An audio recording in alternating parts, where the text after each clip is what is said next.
Salut chers élèves, bienvenue avec nous dans une nouvelle vidéo consacrée au cours champ électrostatique. Avant d'aborder ce cours, je vous informe que l'électricité n'a pas été étudiée qu'à partir du XVIe siècle. Donc, dans ce cours, on va commencer tout d'abord par phénomène d'électrisation. Donc, le phénomène d'électrisation, c'est un phénomène dans lequel un corps qui est neutre électriquement sera chargé positivement ou négativement. Donc, il existe énormément de méthodes.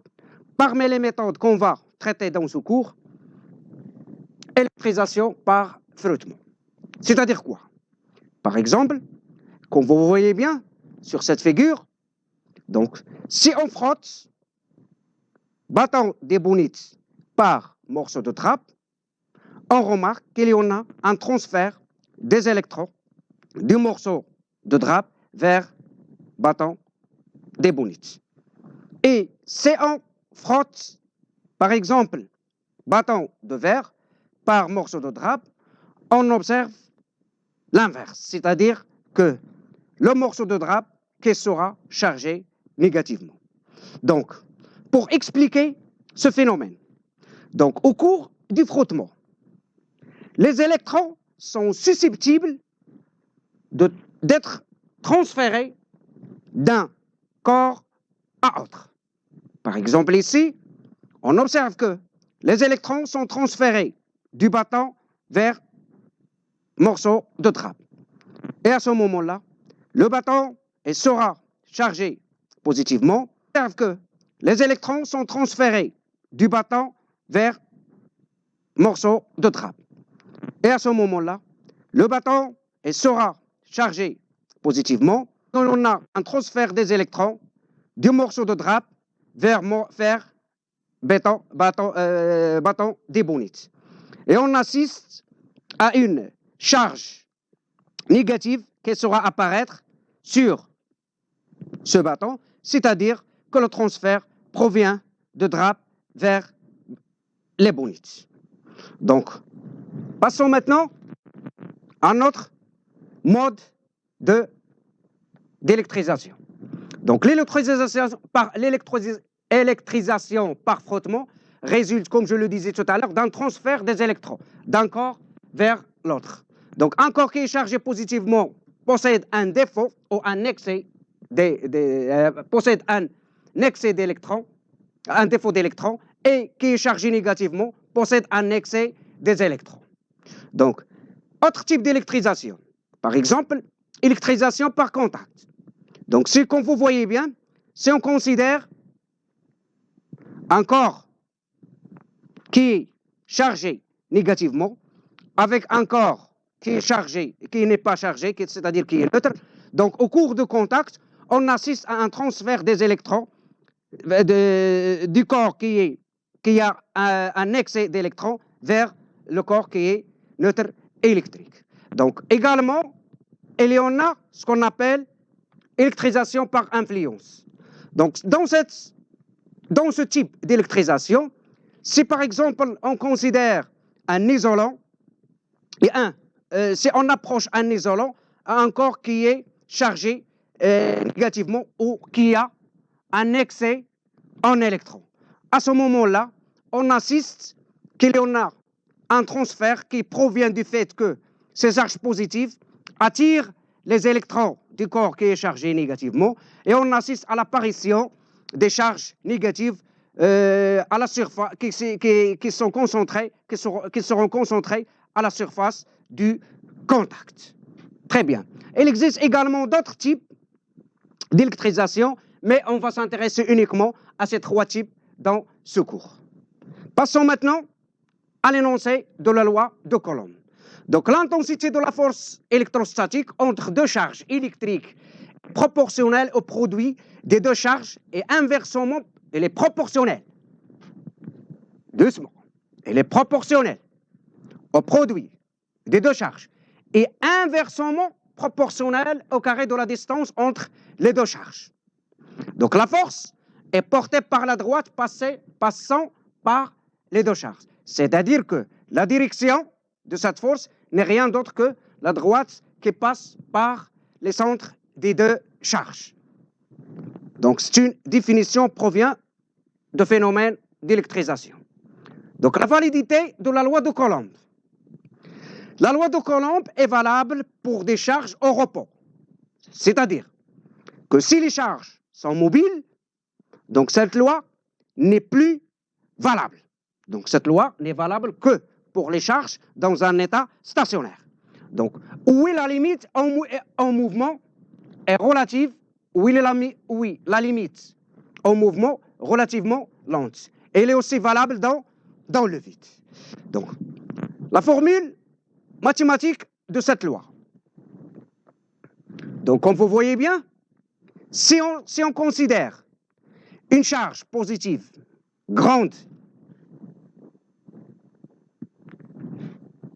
Q, et une autre charge qui est également positive, petite q.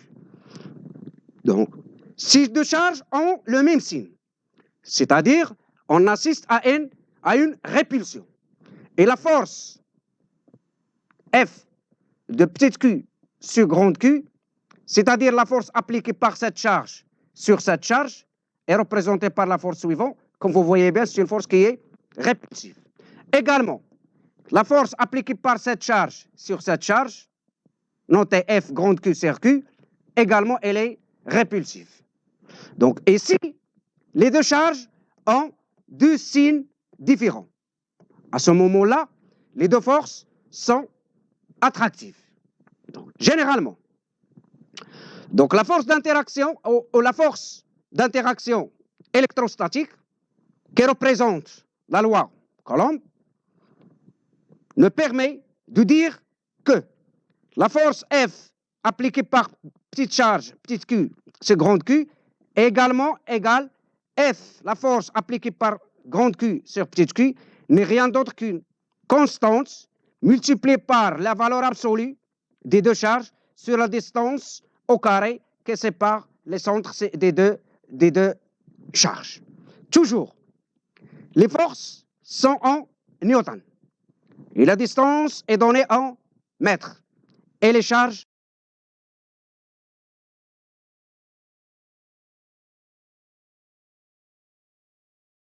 en colonne. Et cette constante s'écrit sous la forme suivante. 1 sur 4pi epsilon 0. Tel que epsilon 0 n'est rien d'autre que la permittivité du vide. Et on va prendre en considération dans tous les types d'exercices du champ électrostatique que cette constante elle est de l'ordre de 9, 10 à la puissance 9 mètres cubes, kilogrammes, seconde moins 1, coulomb, seconde moins 2, coulomb, moins. Donc c'est une force, c'est une expression qu'il faut l'apprendre par cœur pour utiliser les interactions électrostatiques entre les deux charges. Généralement, on a une similitude de ce type des interactions à celle que nous avons vue au programme du tronc commun.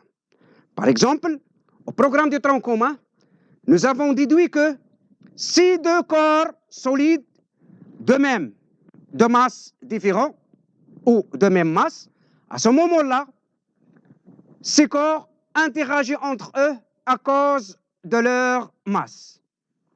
Et nous avons défini l'intensité de la force gravitationnelle entre ces deux corps est représentée par la relation suivante, telle que G est la constante d'interaction universelle et D n'est rien d'autre que la distance entre les deux corps, ou plutôt la distance entre les centres des deux corps. Seulement la différence qui existe au niveau de l'approche physique du phénomène d'interaction, c'est que les forces d'interaction gravitationnelle sont toujours attractives. Par contre, que les forces d'interaction électrostatiques ou les forces électrostatiques, elles peuvent être interactives, c'est et seulement si, attractives, c'est et seulement si les corps ont des charges opposées. Mais dans le cas où les charges ont le même signe, à ce moment-là, les forces sont répulsives. expansif. Très bien. À titre d'application, dans le modèle de Bohr, Bohr est un chercheur allemand, c'est lui qui a proposé le premier modèle atomique dans le monde, de l'atome d'hydrogène. On considère que l'électron tourne autour du proton sur son orbite, pas autour du proton, mais autour du noyau. Et le noyau est considéré chargé positivement. Sur une orbite circulaire de rayon R, ça s'appelle le rayon de Bohr. La masse du proton est de l'ordre de 1,67 10 à la puissance moins 27 kg, et la masse d'électrons 9,11 10 à la puissance moins 31. La charge élémentaire s'écrit comme ça, à la constante d'interaction universelle et la constante de la force d'interaction électrostatique donnée par la valeur suivante de le système international. Calculer et comparer les intensités d'interaction gravitationnelle et électrostatique. Donc, pour force électrostatique,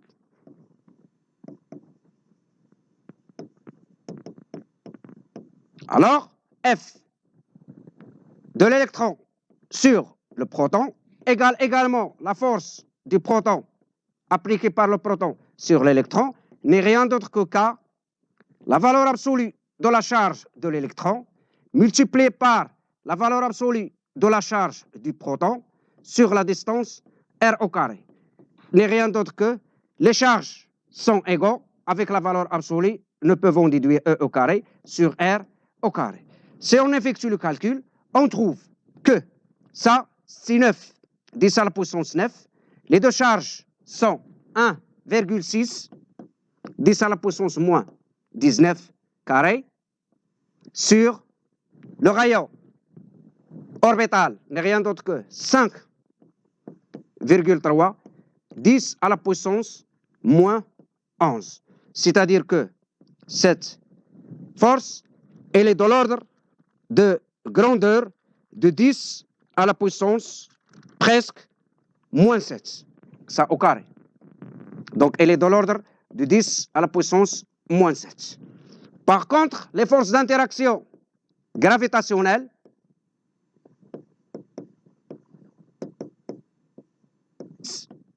10 à la puissance moins 19 carré sur le rayon orbital n'est rien d'autre que 5,3 10 à la puissance moins 11. C'est-à-dire que cette force, elle est de l'ordre de grandeur de 10 à la puissance presque moins 7. Ça au carré. Donc, elle est de l'ordre de 10 à la puissance moins 7. Par contre, les forces d'interaction gravitationnelles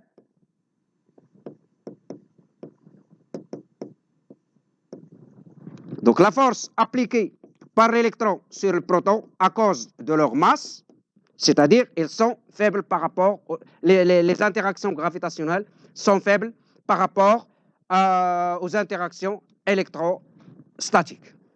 Très bien.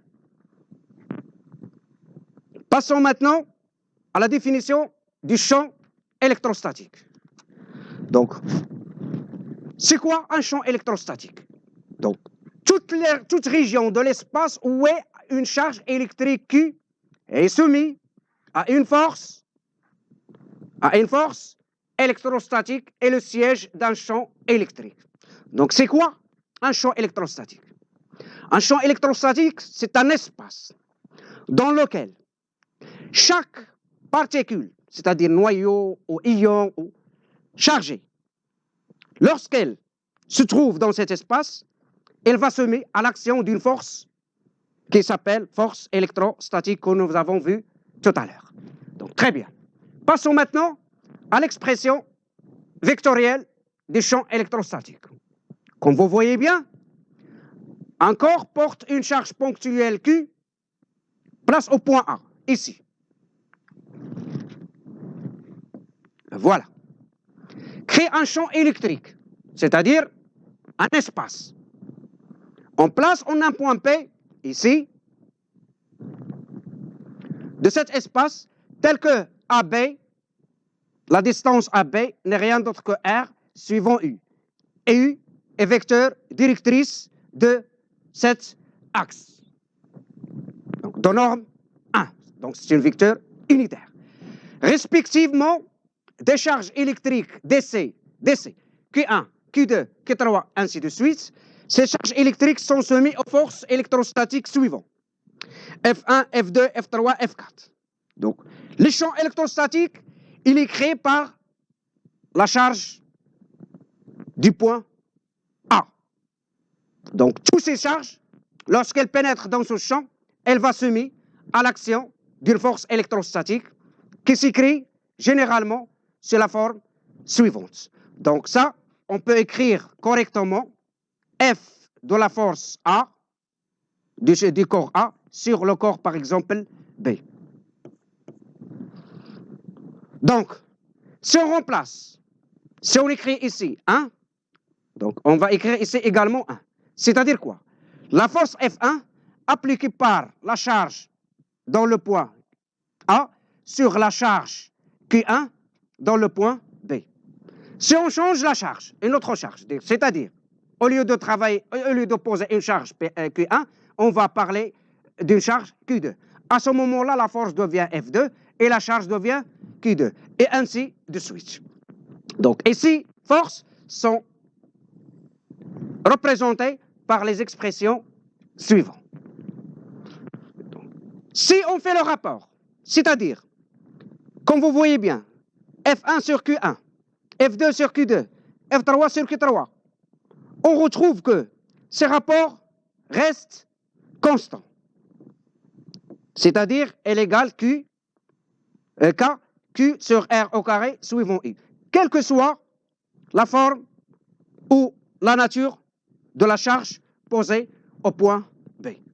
Ceci nous permet de déduire que ces fractions sont égaux donc, et indépendants des charges DC.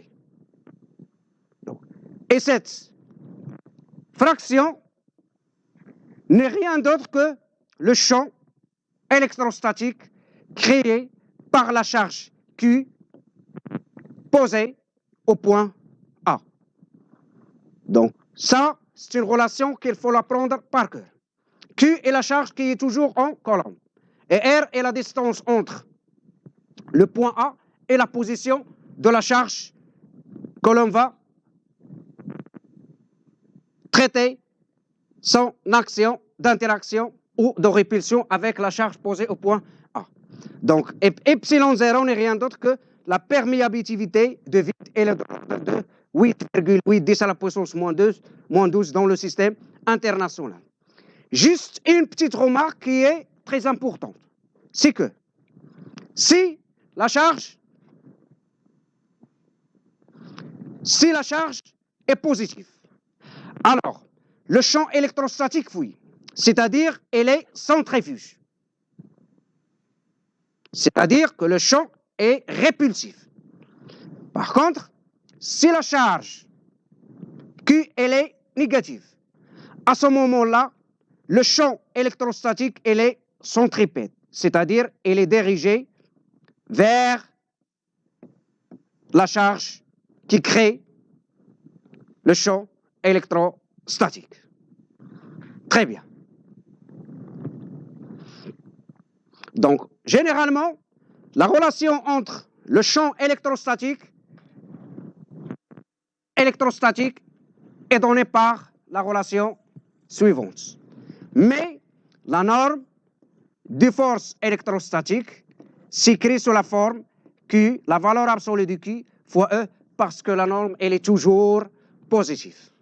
Donc, F est en newton, Q est en coulomb, et E n'est rien d'autre que le champ électrostatique représenté par newton par coulomb.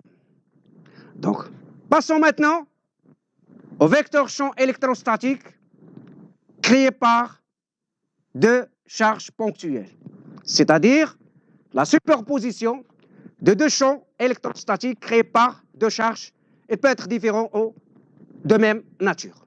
Donc, comme vous voyez bien dans cette figure, si on considère une charge QA qui est positive et une charge QB qui est négative, donc le champ électrostatique créé par cette charge au point M, elle est répulsive. Donc, elle admet comme origine le point M. La direction, c'est la droite qui passe par les deux points.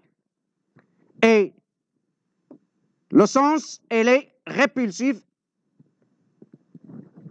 c'est-à-dire vers le haut.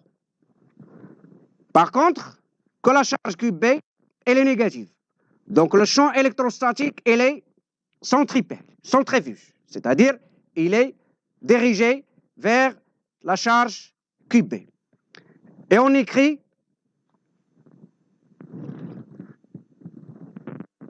voilà le champ électrostatique EB et voilà le champ électrostatique EA. Donc généralement, le champ électrostatique total s'écrit E égale à EA plus EB. Donc pour retrouver la norme et la direction et le sens du vecteur E. Donc voilà le champ électrostatique. Ça, c'est EA. Ça, c'est EB. On trace parallèle avec le parallèle de cette direction ici. Et voilà la somme. Ça, c'est au niveau de la direction et du sens. Par contre, dans le cas où on veut calculer la norme, donc comme vous voyez bien, EA est perpendiculaire à EB. Donc on peut utiliser directement Pythagore, c'est-à-dire E égale racine carrée de EA au carré plus EB au carré. Mais dans le cas où les champs ne sont pas perpendiculaires, il est indispensable de faire le produit scalaire. C'est-à-dire, on va répéter la même relation et on va faire le produit scalaire. C'est-à-dire E multiplié par E, qui n'est rien d'autre que E au carré, égale EA plus EB, produit scalaire EA plus EB. D'après simplification, on trouve EA au carré plus EB plus 2 EA EB cosinus l'angle qui existe entre EA et EB, ce qu'on appelle par exemple alpha. Et dans ce cas, par exemple, nous avons que alpha, l'angle entre EA et B, c'est P sur 2. Et cosinus de P sur 2 égale à 0. Donc, il ne reste que E au carré égale EA au carré plus EB au carré, c'est-à-dire E égale E racine carrée de EA au carré plus EB au carré, ce qui vérifie directement par la relation de Pythagore. Donc, généralement, il est préférable d'utiliser le produit scalaire pour calculer la norme du champ électrostatique. Très bien. Passons maintenant à l'autre partie.